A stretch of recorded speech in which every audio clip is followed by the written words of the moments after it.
Programme number 54 ഓ Rajagopal. Title: 4 മണിക്ക് എനിക്ക് മണ്ണെണ്ണ വാങ്ങാൻ പോകണം. പ്രിയപ്പെട്ടവരെ, ഈ പ്രോഗ്രാമിൻ്റെ ടൈറ്റിൽ തന്നെ നിങ്ങളെ ഒട്ടലോസരപ്പെടുത്തിയേക്കാം. പക്ഷെ മറ്റൊരു പേര് എൻ്റെ മനസ്സിൽ വന്നതേയില്ല.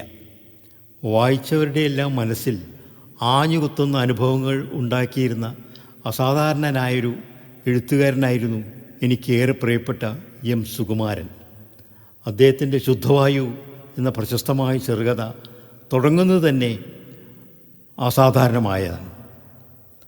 നല്ലൊരു കുരങ്ങുപിടുത്തക്കാരനായിരുന്നു ഞങ്ങളുടെ അച്ഛൻ. ആ തൊഴിലിൻ്റെ വൈദഗ്ധ്യത്തിൻ്റെ വെളിച്ചത്തിൽ ഞങ്ങളുടെയൊക്കെ ഉദരം വരൾച്ചയേൽക്കാതെ കിടന്നു. 1000 ജന്മം ജനിച്ചാലും എനിക്ക് ഇത്തരത്തിലുള്ളൊരു വാചകം എഴുതാനേ ആവില്ല. വ്യക്തിപരമായ ആവശ്യങ്ങളാലും ഔദ്യോഗിക ആവശ്യങ്ങളാലും കേരളത്തിലെ കാസർഗോഡ് മുതൽ തിരുവനന്തപുരം വരെയുള്ള 14 ജില്ലകളിലും കുറച്ച് ദിവസങ്ങളെങ്കിലും താമസിക്കുവാനും ആളുകളുമായി ഇടപഴകുവാനും ഭാഗ്യമോ നിർഭാഗ്യമോ എനിക്കുണ്ടായിട്ടുണ്ട്. ഉള്ളത് പറയാമല്ലോ. ഏറ്റവും ഹൃദയഹാരിയായി അനുഭവപ്പെട്ട ജില്ല കോഴിക്കോടും ഏറ്റവും ഹൃദയശൂന്യമായി അനുഭവപ്പെട്ട സ്ഥലം തിരുവനന്തപുരവുമാണ്.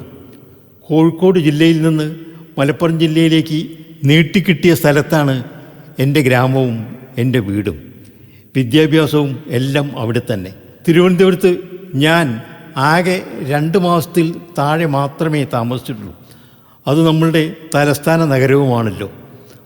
ഒരു സംസ്ഥാനത്തിൻ്റെ തലസ്ഥാനം എവിടെ ആകരുത് എന്നതിൻ്റെ മകുടോദാഹരണമാണ് അവിടുത്തുകാർ തിരുവനന്തപുരം എന്ന് വിളിക്കുന്ന തിരുവനന്തപുരം. അതായത് കേരളത്തിൻ്റെ യഥാർത്ഥ ജനജീവിതത്തിൽ നിന്ന് എത്രയും അകന്നു പോകാമോ അത്രയും അകലെ. അവിടെ നിന്ന് ഒരു കല്ലെറിയാവുന്ന ദൂരത്തേക്ക് പോയാൽ തമിഴ്നാടായി. എൻ്റെ അഭിപ്രായത്തിൽ ഒരു സംസ്ഥാനത്തിൻ്റെ തലസ്ഥാനം അവിടുത്തെ ഓരോ പൗരനും കഴിയുന്നത്ര സമദൂരം സഞ്ചരിച്ച് എത്തുന്നിടത്തായിരിക്കണം എന്നാണ്. ലോകത്തിലെ ഏതാണ്ട് എല്ലാ രാജ്യങ്ങളിലും അങ്ങനെയാണ്. ഇപ്പോൾ കേരളത്തിൻ്റെ ഒരറ്റത്തുള്ള കാസർഗോട്ടെ ഒരു പൗരന് 700 കിലോമീറ്റർ സഞ്ചരിച്ചാലേ തലസ്ഥാനത്ത് വന്ന് ഒരു കാര്യം ശരിയാക്കാനാവും. എന്താണ് ഇതിൻ്റെയൊക്കെ ആവശ്യം? കോടിക്കണക്കിന് പണം മുടക്കി രാഷ്ട്രീയക്കാർക്ക് അഴിമതി നടത്താൻ വേണ്ടി മാത്രം കേരളയിൽ പോലുള്ള കാര്യങ്ങൾ ഉണ്ടാക്കുന്നത് അതിനു വേണ്ടിയാണ്. കുറച്ച് വർഷങ്ങൾക്ക് മുമ്പ് ഞാൻ ഒരു ഹൈസ്കൂൾ ഹെഡ് മാസ്റ്റർ ആയിരിക്കെ SSLC പരീക്ഷ റാങ്ക് റിവാലുവേഷൻ ഇൻ കെമിസ്ട്രി സംബന്ധമായി 1 മാസത്തിലധികം തിരുവനന്തപുരത്ത് നിൽക്കേണ്ടി വന്നു. ഉയർന്ന ഹോട്ടലുകളിലും മറ്റും താമസിക്കുവാൻ എൻ്റെ പോക്കറ്റ് അനുവദിക്കാതിരുന്നതിനാൽ ഞാൻ അധ്യാപക ഭവൻ എന്ന ചെലവ് കുറഞ്ഞ ഒരു കെട്ടിടത്തിലാണ് താമസിച്ചത്. കേരളത്തിലെ മറ്റു ജില്ലാ തലസ്ഥാനങ്ങളെയും വൻ പട്ടണങ്ങളെയും അപേക്ഷിച്ച് തിരുവനന്തപുരത്തിൻ്റെ മുഖമുദ്ര ഉപജാപമാണ്. പ്രശ്നം ചെറുതോ വലുതോ ആയിരുന്നാലും അവർ അതിൻ്റെ പിന്നിൽ ഉപജാപം കൊണ്ടുവന്നിരിക്കും. എല്ലാ ഉയർന്ന സർക്കാർ സ്ഥാപനങ്ങളും, എന്തിന് സെക്രട്ടേറിയറ്റ് പോലും ഈ ഉപജാപകരുടെ കീഴിലാണ്. ചിലപ്പോൾ സീനിയർ IAS ഉദ്യോഗസ്ഥന്മാർ പോലും വിചാരിച്ചാൽ നടക്കാത്ത കാര്യങ്ങൾ ഈ ഉപജാപക്കാർ നടത്തിത്തരും. പ്രശസ്ത മലയാള സാഹിത്യകാരനായ ശ്രീ KL മോഹനവർമ്മയുടെ കറിയാച്ചൻ എന്നൊരു കഥാപാത്രമുണ്ട്. അതൊരു സ്ഥിരം കഥാപാത്രമാണ്. ഇതിൻ്റെ മകുടോദാഹരണമാണ്.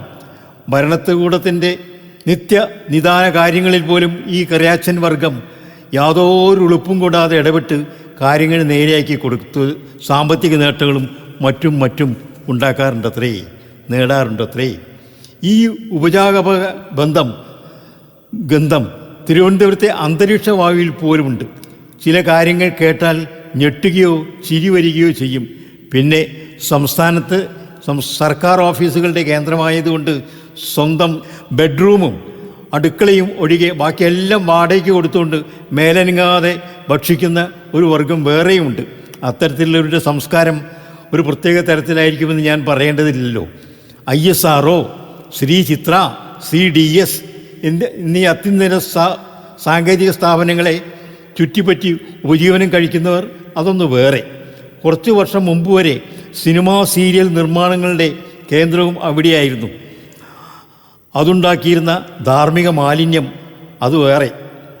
ഇപ്പോൾ അതൊക്കെ കൊച്ചിയിലേക്ക് മാറിയതുകൊണ്ട് അത്രയും എളുപ്പമായി. കാരണം MDMA പോലുള്ള കൂറ്റൻ ലഹരി പദാർത്ഥങ്ങൾ പിടിച്ചാൽ തിരുവനന്തപുരത്ത് ഏത് അലവലാതിക്കും ഉന്നതനുമായി രാഷ്ട്രീയമായോ ഔദ്യോഗികമായോ എന്തെങ്കിലും ബന്ധമുണ്ടാക്കി രക്ഷപ്പെടും എന്ന് മാത്രമല്ല, നിങ്ങൾക്ക് നേരെ കണ്ണടയ്ക്കുന്ന തിന്മകൾക്ക് നേരെ കണ്ണടയ്ക്കുന്ന ഒരു സംസ്കാരം നമ്മുടെ പോലീസ് സേനയിൽ തന്നെ രൂഢമൂലമാണെന്ന് തോന്നുന്നു. ഞാൻ കൂടുതൽ പറയുന്നില്ല.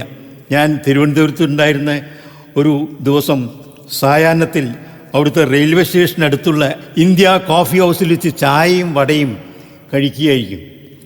ഭക്ഷണ സാധനങ്ങൾ കിട്ടാൻ അല്പം വൈകിയപ്പോൾ എൻ്റെ കയ്യിലുണ്ടായിരുന്ന മാതൃഭൂമി ആഴ്ചപ്പ് എടുത്ത് കവി ONV കുറുപ്പിൻ്റെ ഉജ്ജയിനി എന്ന കവിത വായിക്കാൻ തുടങ്ങി. അപ്പോൾ അവിടെ ഉണ്ടായിരുന്ന ഒരു ചെറുപ്പക്കാരൻ എന്നോട് ചോദിക്കുകയാണ്, അല്ല, ഈ ONV കുറുപ്പ് ഉജ്ജയിനി എഴുതിയത് ജ്ഞാനവിടെ കിട്ടാൻ വേണ്ടിയല്ലേ എന്ന്. ഞാൻ ഉടനെ പറഞ്ഞു, എനിക്കറിയില്ല, തന്നോടിത് ആര് പറഞ്ഞു? അപ്പോൾ ആ ചെറുപ്പക്കാരൻ എന്നോട് പറയുകയാണ്, ഞങ്ങൾ അയ്യപ്പ പണിക്കരുടെ ആളുകളാണ്. ONVയുടെ എല്ലാ അടവുകളും ഞങ്ങൾക്ക് നന്നായിട്ടറിയാം. മുഴുവൻ തിരുവനന്തപുരത്തും ഇങ്ങനെ ഒത്തിരി ഗ്രൂപ്പുകളുണ്ട്. ആ ചെറുപ്പക്കാരൻ പറഞ്ഞത് ശരിയായിരുന്നു. എന്തിനും ഏതിനും അവിടെ ഗ്രൂപ്പുണ്ട്. എൻ്റെ മനസ്സിൽ ഒരു ഗ്രൂപ്പുമില്ലായിരുന്നു. മാത്രമല്ല, ശ്രീ ONV കുറുപ്പ് കല്യാണം കഴിച്ചിട്ടുള്ളത് എൻ്റെ ഗ്രാമത്തിൽ നിന്നായിരുന്നു. ഞാൻ ജോലി ചെയ്യുന്ന സ്കൂളിൽ പഠിച്ചിരുന്ന സരോജിനി എന്ന സ്ത്രീയെ. അവരുടെ അച്ഛൻ ആ സ്കൂളിലെ പ്രശസ്തനായ ഒരു അധ്യാപകനുമായിരുന്നു. ഈ വരവിൽ തന്നെ ഞാൻ 2-3 പ്രാവശ്യം ONVയുടെ ഇന്ദീവരം എന്ന വീട്ടിൽ പോവുകയും ചായയും പലഹാരങ്ങളും കഴിക്കുകയും ചെയ്തിരുന്നു. പക്ഷേ കവിതയുടെ കാര്യം വരുമ്പോൾ എനിക്ക് അയ്യപ്പ പണിക്കരുടെ കവിതകളുമായിരുന്നു ഇഷ്ടം. അദ്ദേഹത്തിൻ്റെ രാത്രികൾ പകലുകൾ എന്ന കവിത ഞാൻ എത്ര വട്ടം വായിച്ചിട്ടുണ്ടെന്ന് എനിക്ക് പോലും അറിയില്ല. ഞാൻ അദ്ദേഹത്തിൻ്റെ ഒരാരാധകനുമാണ്. അയ്യപ്പ പണിക്കരുടെ സരോവരം എന്ന വീട്ടിൽ ഞാൻ പോയിട്ടില്ല, അത് കണ്ടിട്ടേ ഉള്ളൂ. എൻ്റെ ഒരു ദിവസത്തെ സായാഹ്ന സഞ്ചാരത്തിനിടയിൽ അതിനു മുമ്പേ കൂടി പോയിരുന്നു. സരോവരം എന്ന ആ ചെറിയ വീട്ടിലേക്ക് ഞാൻ കുറേ നേരം നോക്കി നിന്നു. മുറ്റത്ത് തന്നെ അയ്യപ്പ പണിക്കർ മുന്നിലിരിക്കുന്ന ഒരു സായുവുമായി ചിരിച്ച് കൊണ്ടങ്ങനെ സംസാരിക്കുകയായിരുന്നു. കൂടെയുള്ളവർ കുറേ കോളേജ് പ്രൊഫസർമാരായിരിക്കും തോന്നുന്നു. എല്ലാം ചെറുപ്പക്കാരാണ്. ഞാൻ കുറേ നേരം അവിടെ അങ്ങനെ ഒരു കള്ളനെ പോലെ ചുറ്റിപ്പറ്റി നിന്നു.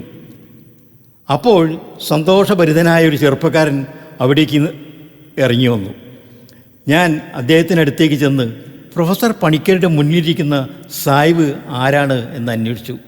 ചെറുപ്പക്കാരൻ എൻ്റെ മുഖത്തേക്കൊന്ന് സൂക്ഷിച്ചു നോക്കി. എന്നിട്ട് പറഞ്ഞു, കഴിഞ്ഞ വർഷം സാഹിത്യത്തിന് നോബൽ സമ്മാനം ലഭിച്ച ശ്രീ വില്യം ഗോൾഡിംഗ് ആണ് അതെന്ന് പറഞ്ഞു. അദ്ദേഹം കുറച്ച് ദിവസമായി ശ്രീ പണിക്കരുടെ അതിഥിയാണ്. ഞാൻ ഞെട്ടിപ്പോയി.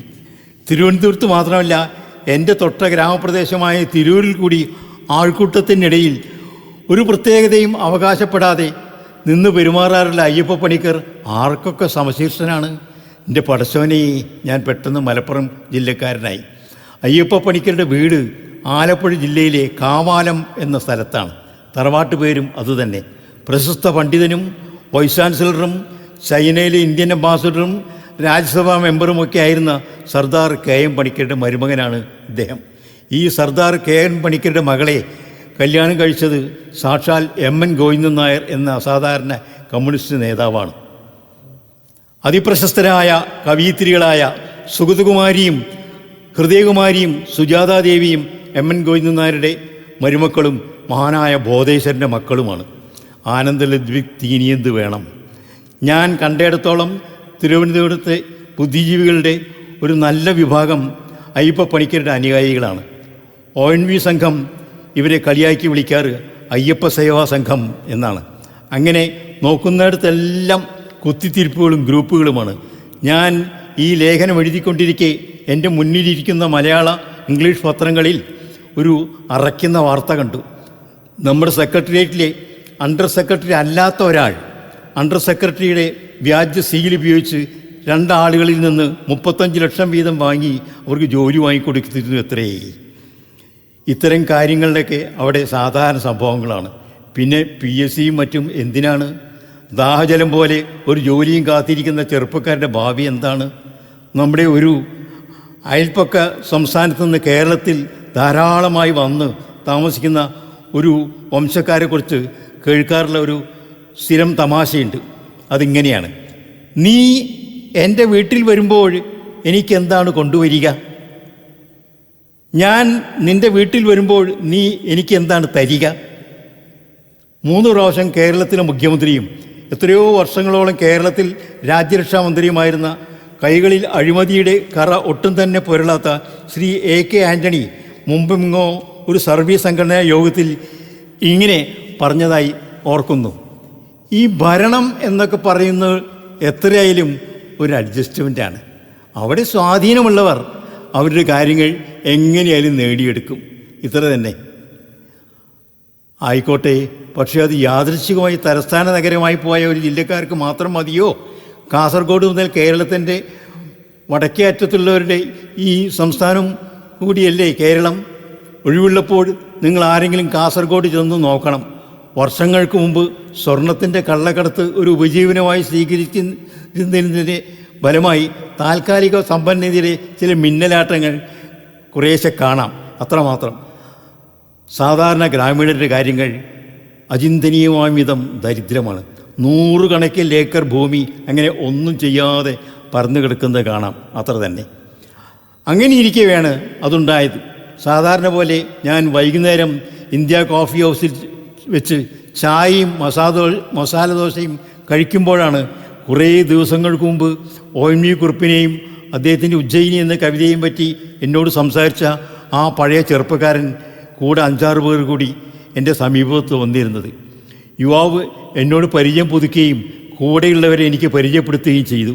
അതിനുശേഷം ഒരു ആവറേജ് ട്രിവാൻഡ്രംകാരനെ പോലെ പരദൂഷണം തുടരുകയും ചെയ്തു.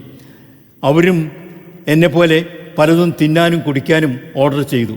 എല്ലാവരും കൂടി സന്തോഷത്തോടെ ചായയും പലഹാരങ്ങളും കഴിക്കവേ അവർ പറഞ്ഞ ചില കാര്യങ്ങൾ എന്നെ ഞെട്ടിച്ചു. അത് പ്രശസ്തമായ വയലാർ അവാർഡിനെ പറ്റിയായിരുന്നു. ആദ്യത്തെ അവാർഡിന് എല്ലാവരും കൂടി അനുകൂലിച്ചത് അയ്യപ്പ പണിക്കരെയാണത്രേ. അയ്യപ്പ പണിക്കരുടെ കവിതകൾ എന്ന പുസ്തകത്തെ. മറ്റേ ഗ്രൂപ്പ് അതിനെ ശക്തമായി എതിർത്തു.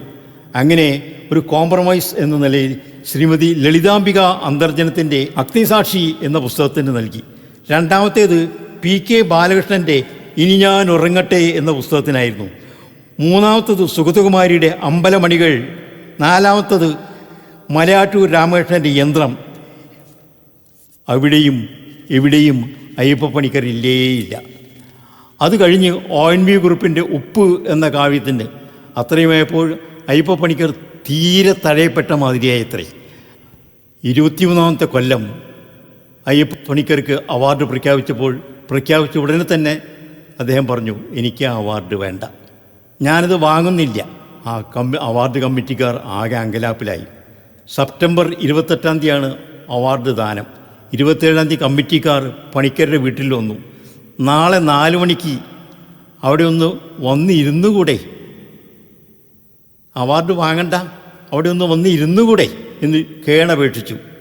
അത് കേട്ടപ്പോൾ പണിക്കർ പറഞ്ഞു അത്രേ, അയ്യോ 4 മണിക്ക് എനിക്ക് തീരെ വഴങ്ങാൻ പറ്റില്ല, 4 മണിക്ക് എനിക്ക് മണ്ണെണ്ണ വാങ്ങാൻ പോകേണ്ടതുണ്ട് എന്ന് പറഞ്ഞത്രേ. തങ്ങളെ ഇത്രയും കൊച്ചാക്കിയ ഒരുത്തരം ഒരു കമ്മിറ്റിക്കാരും ഇതേവരെ കേട്ടിട്ടുണ്ടാവില്ല. ഞാനിതൊക്കെ കേട്ട് തരിച്ചിരുന്നു പോയി. എൻ്റെ 7 സുഹൃത്തുക്കളും പെട്ടെന്ന് സ്ഥലം വിട്ടു. അവർ എല്ലാവരുടെയും കൂടിയുള്ള ഹോട്ടൽ ബിൽ എന്നെ ഏൽപ്പിച്ചുകൊണ്ട്, എടോ ഇതാണ് തിരുവനന്തപുരം എന്ന് ഒരിക്കൽ കൂടി എന്നെ ഓർമ്മിപ്പിച്ചുകൊണ്ട്, നീ തന്നെ ജീവിതം സന്ധ്യേ, നീ തന്നെ മരണവും സന്ധ്യേ, നീ തന്നെ ഇരുളുന്നു, നീ തന്നെ ഉറയുന്നു, നീ തന്നെ സന്ധ്യേ, നീ തന്നെ ജീവിതം, നീ തന്ന മരണവും നീ കൊണ്ടുപോകുന്നു സന്ധ്യേ, അവസാനം ഈ യാത്ര അവസാനമല്ലോ.